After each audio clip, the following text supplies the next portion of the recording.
foolish risk taker who couldn't kill this. Oh, this arrogant and cocky bastard. Let's take the arrogant and cocky bastard. Yeah, he's arrogant and cocky, but he's competent. Doctor wanted in ultrascan.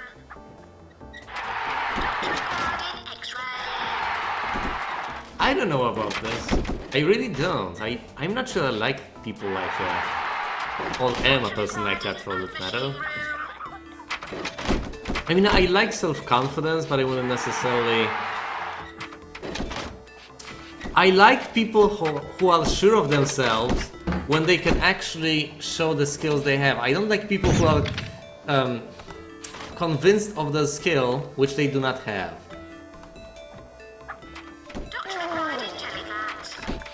I can only stand arrogance if it's coming from a person that actually knows what he or she is talking about.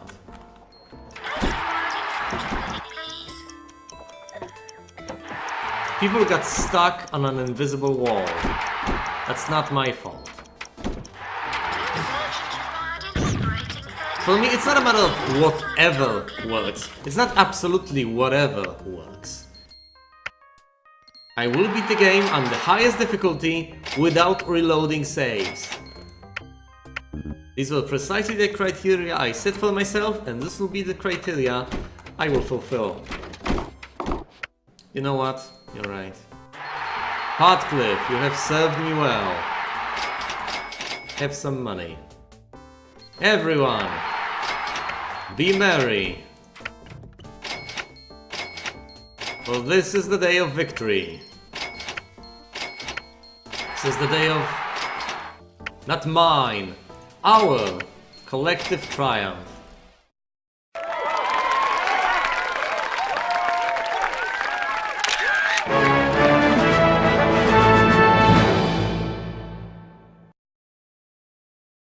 Hey, what if I wanted to read that? Wait, what?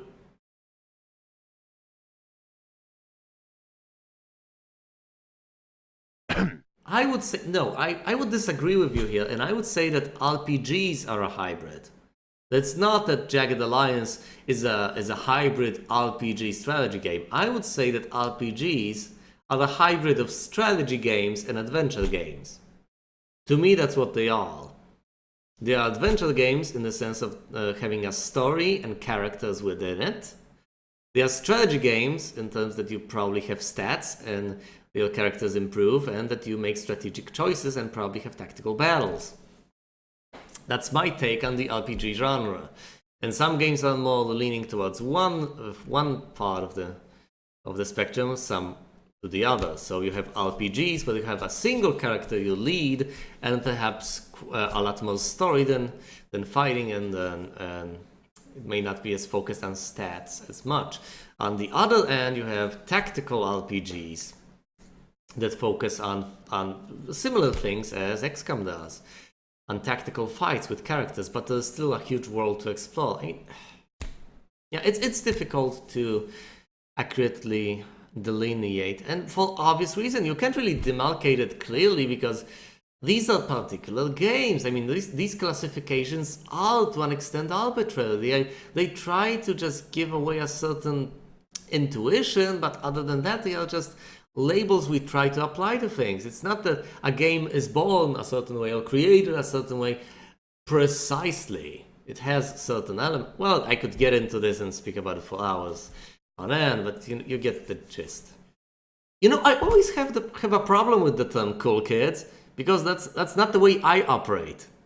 I mean, I think the best way to resist peer pressure is to be a self-centered douchebag.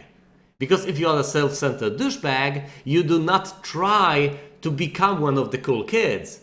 If you are a self-centered douchebag, you take the axiom of yourself being a cool kid, and then you are the ultimate judge of who is cool. Cool kids are the kids who act and think the same way you do.